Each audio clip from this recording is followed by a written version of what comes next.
Okay, I'm back with the second part of the square stitch peyote stitch ring set, and we've already done the square stitch ring, which has a peyote band.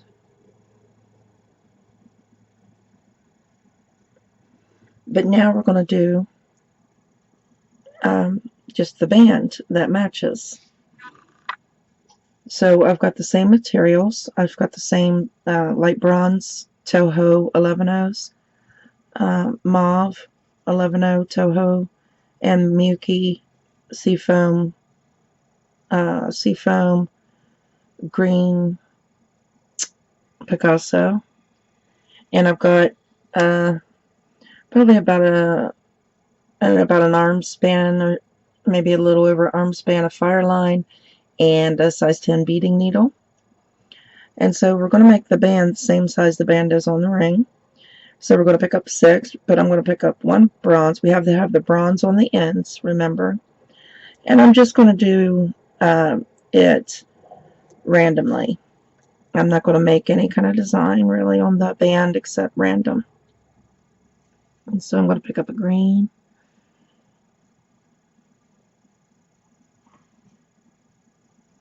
And then a mauve. Let's see. And then another bronze. And bring those down. There's what I have. 6 beads total. Alright, and then I'm going to pick up a bronze, because this is going to be one of our side beads. And then I'm going to go right down into that first, or the second bead.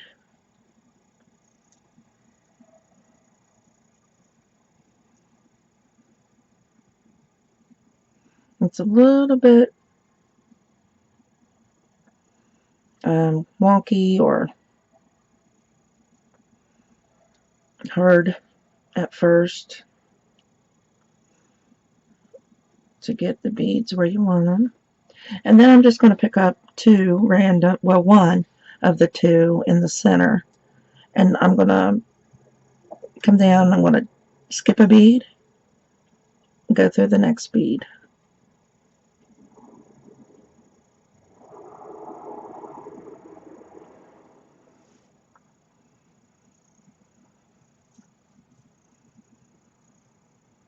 And then we pull that down.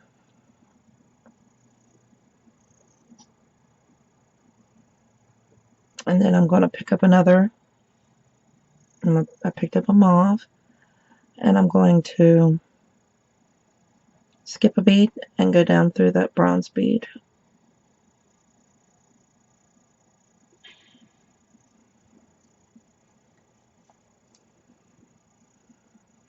And pull them tight. And then I'm going to pick up a bronze bead, because this is going on our edge. Every time we turn around, we're adding a bronze now. I'm going to turn around, and we're going to come back up through that mauve bead that we just added.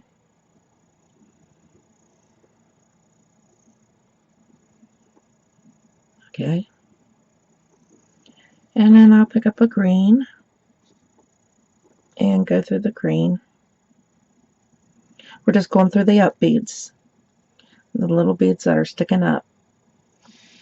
And then mauve, and pick up 1 and go through that bronze. So now that's what we have.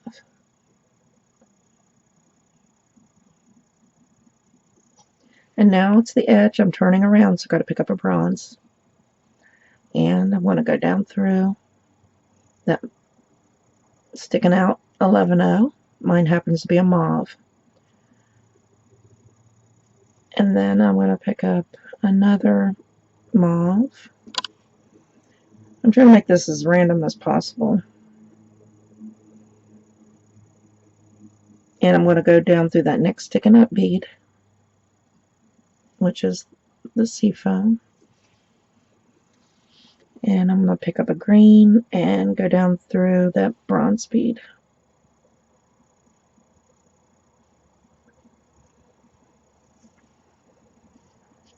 We're turning around, so we got to add a bronze.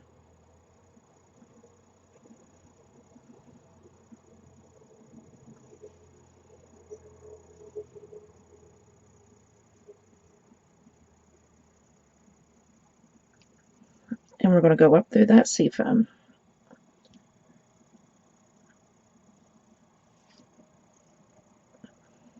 That's your tail thread. I'm going to pick up a mauve, go through the mauve. Then I'm going to pick up a seafoam and go up through. See, never fails. I try to do it random. I end up doing some kind of stripes. And then, of course, we're turning around, so we're going to pick up our bronze and then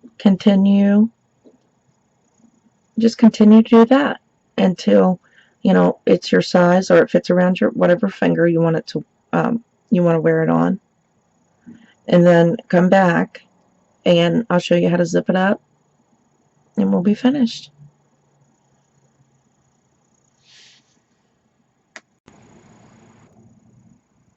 Okay, we've got our length and we're coming out one of our edge beads. All right, so I want you to come down through on the other side, the bronze edge bead on the adjacent side to the one you're coming out, and then it'll pull it into a circle. Sometimes it helps to put it on your finger. And then we will come over to this first sticking out bead.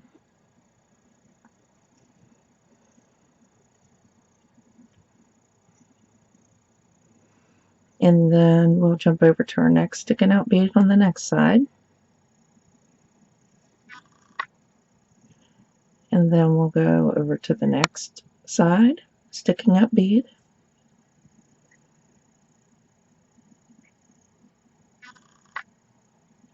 And then we'll go the opposite side, again, sticking out bead.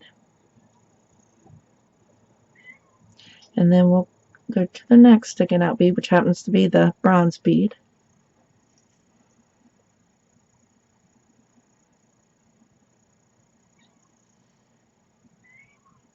Wait a minute, maybe it's not the bronze bead. Let me check, make sure.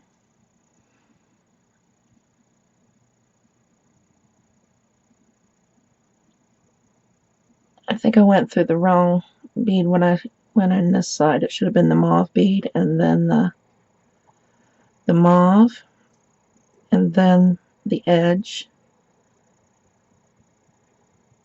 bronze bead. And I took my tail thread off, so it's getting loose right there. Then you're going to jump over into the next edge bead and pull those two together. And then we're just going to, at that point, you can just zip up through there, making sure that you're going in the direction the thread of your thread path, so you don't see any thread. Then we'll jump over to that side, and we'll come over to this side. And I don't think we have to tie any half-hitch knots in peyote. Just a second and I'll show you. You just have to go, let's see, let's make our way up to the top.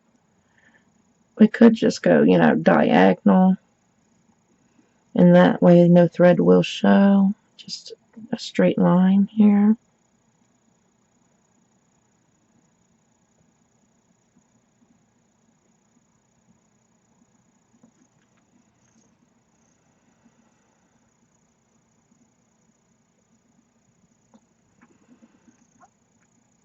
And we gotta, to lock it in, we'll need to change directions. So we'll go down,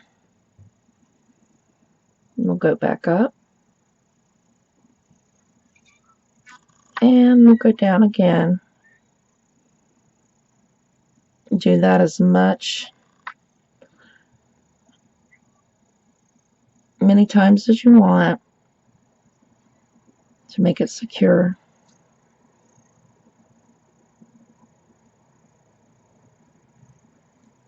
Now we'll need to sew our tail threads in. We'll cut this off, and we'll need to sew this tail in.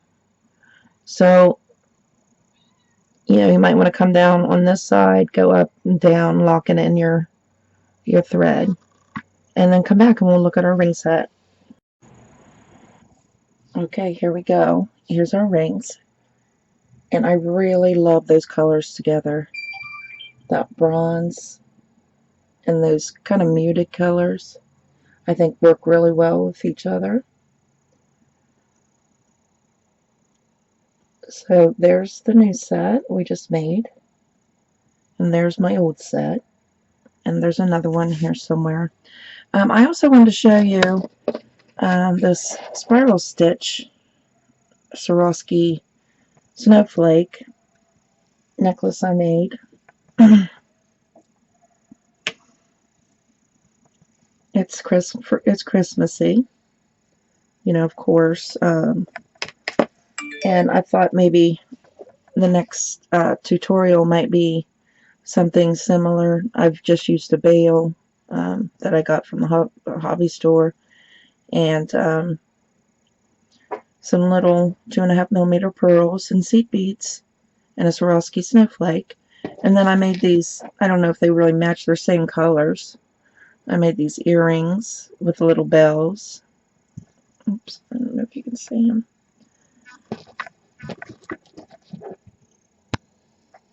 There we go. I thought those were cute. A cute little set. There's the crystal. So yeah,